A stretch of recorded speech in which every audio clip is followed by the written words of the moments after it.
Hello and welcome to my food channel. Today we are going to do a Palestinian as well as Syrian and Lebanese dish. It's called Sheikh al-Mahshi. It's a stuffed courgette cooked in Greek yogurt sauce. Okay, the ingredients that I used are enough, with the quantities for sure, are enough for 4 people. So 4 main dishes. Okay, here I have 1 tablespoon of olive oil and 1 medium-sized onion, finely diced. I will be adding some salt to that for that to soften quickly. And then I will add mince. The mince I used lamb. I tried to go for the lowest fat I could have, and it was 12% lamb, 12% fat lamb mince.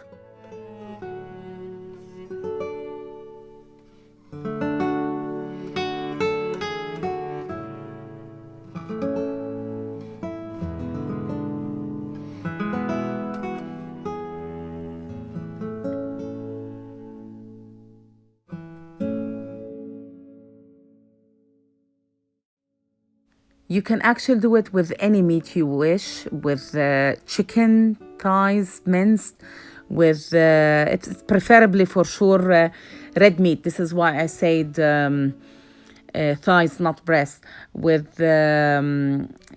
beef, whatever suits you.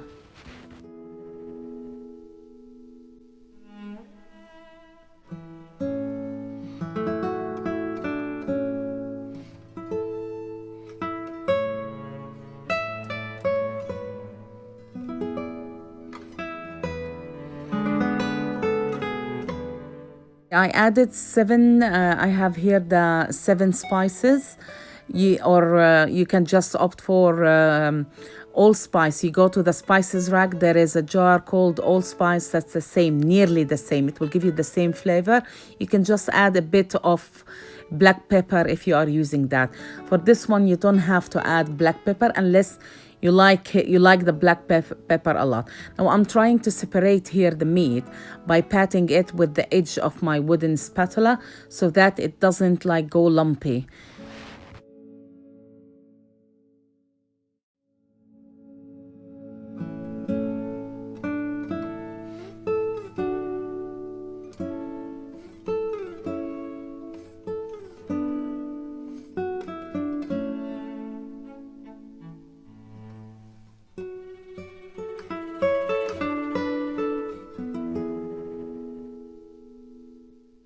And then I'm adding a bit of vegetable stock. Don't overdo it because it's salty and we already added some salt.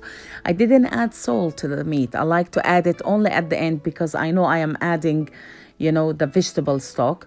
So I added here a teaspoon and half a cup of boiled water. I will let it boil for 1-2 minutes, then simmer it until the meat tenderizes. After that, you can try. If you think you need more salt, you can add. But don't add salt until you extend the flavors in your dish. Towards the end of the recipe, that's when you are supposed to add your salt. So when the meat is fully cooked and all the liquids evaporates, this is how it should look like. And then I'm adding roasted or fried nuts. I have here pine nuts and almond flakes. You can add whatever you want, but the original recipe goes like this, with pine nuts in particular. And then I will have my courgette. Now, usually we do it with a light color courgette. However, I couldn't find it in the area where we live. So I went for just the normal courgettes that we find here in supermarkets. I scooped all the stuffing in and I halved each courgette because, as you know, the size of the courgettes here are usually like big. So each courgette gave me 2 and I had 5, so it gave me 10 pieces. So the amount of courgettes I had is 5. Okay, I'm stuffing it, but you need to seal the end because it's widely open. So when you cook it in the stock and then eventually in the yogurt, it will drop. So I seal that with stuffed vine leaf. Now you could seal that with the things that you scooped out, or with a bit of tomato maybe, or parsley or mint. mint leaves, but you have to seal it. Now, after stuffing all the courgettes, you have to shallow fry them. Okay, you see, that's how I sealed it. So I'm shallow frying this in hot olive oil. I'm using the same saucepan that I fried because all of this will extend our flavors. So it should just, brown. Don't overpack your saucepan, because if you overpack it, it will reduces the heat and then the cooking time will be longer. So the moment I get a brown or seal it from all sides, I will take it out and put it on the side. And when I finish them all, I will come back to you and tell you what we do next.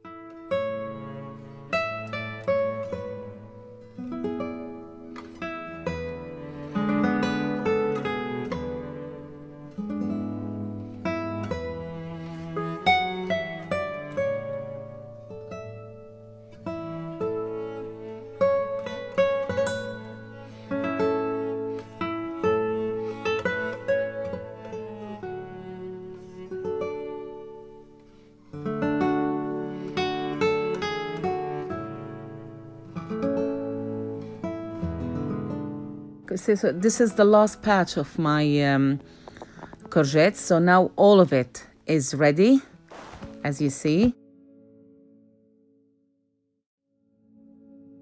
So because they are wide, again, I would like to put them in a shallow pot or pan or a saucepan and I added black pepper.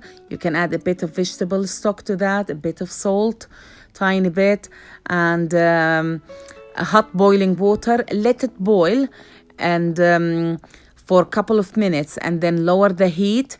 Don't overcook courgette. Courgette cooks very, very quickly. You have to be careful. It has this like mushroom. It absorbs the humidity, and if you overcook it, it will taste watery, not nice. You will lose the flavors.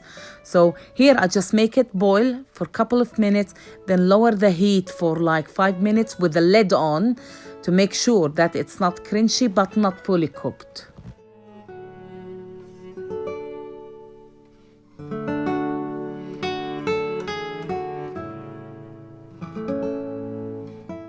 My courgette is cooking, I need to do the yogurt sauce. For that, I used a liter of full-fat Greek yogurt. I scooped it all out in a pan. I left hardly 3 tablespoons of Greek yogurt in the jar. And I'm adding 1 tablespoon of corn flour and a whole cup of water, or half a cup, whatever suits you. So you mix your corn flour in the water and then add that to the 3 tablespoons of the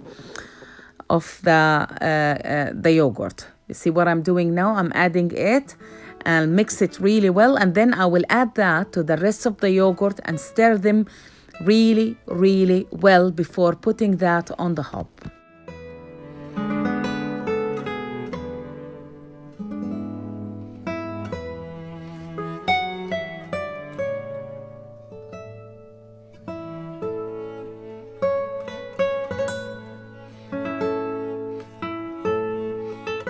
So now it's finished. I will put my yogurt on the hob, and you have to keep stirring all the time so that it doesn't stick. You see, I added that and now it's on the hob. I keep sticking until it thickens.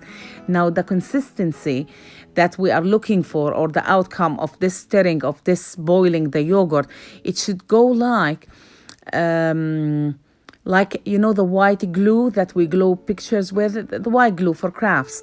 That's the consistency. That's how runny it should be, how it should be like.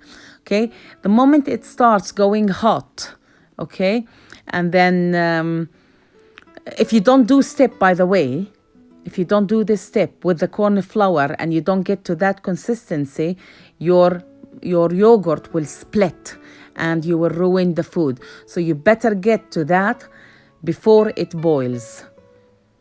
So you see, that's what I'm talking about. So when it boils, when it starts going hot, by that time my courgette is fully cooked. I take it out of the stock and add it to this.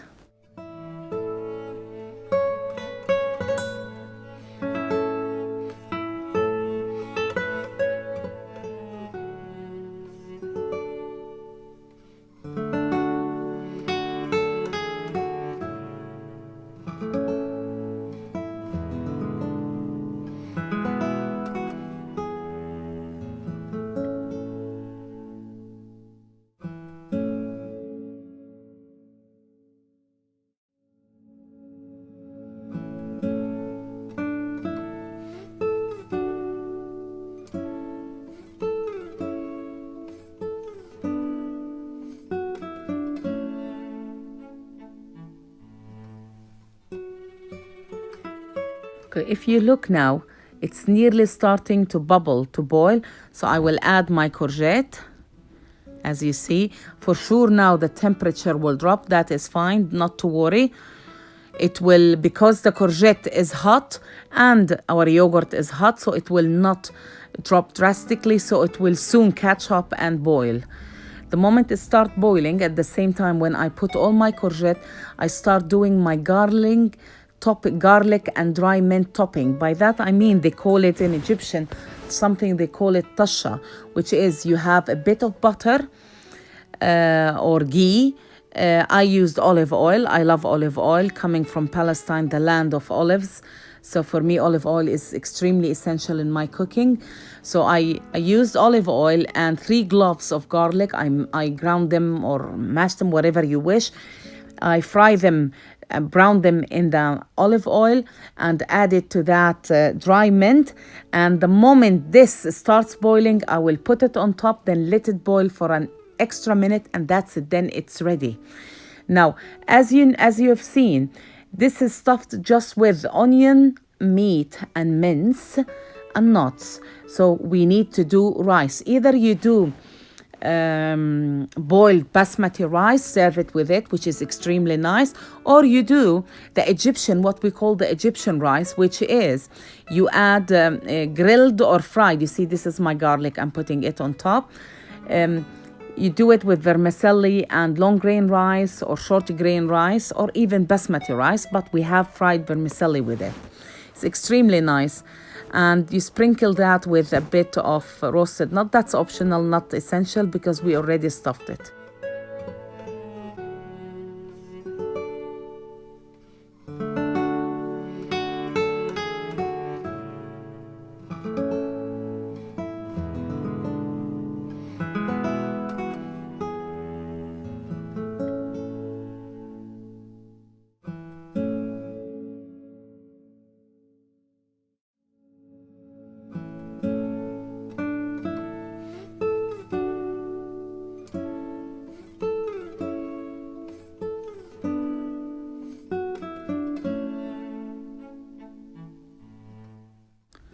So as you see, it started boiling. It shouldn't take more than 1 minute. And then you take it off the hob and it's ready to be served.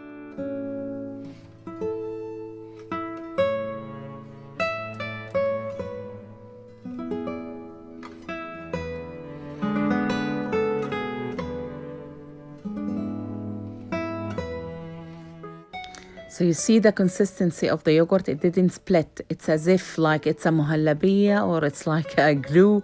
It's one unity. And I served it here with the vermicelli rice and sprinkled that with dry onion and dry mint and fresh mint.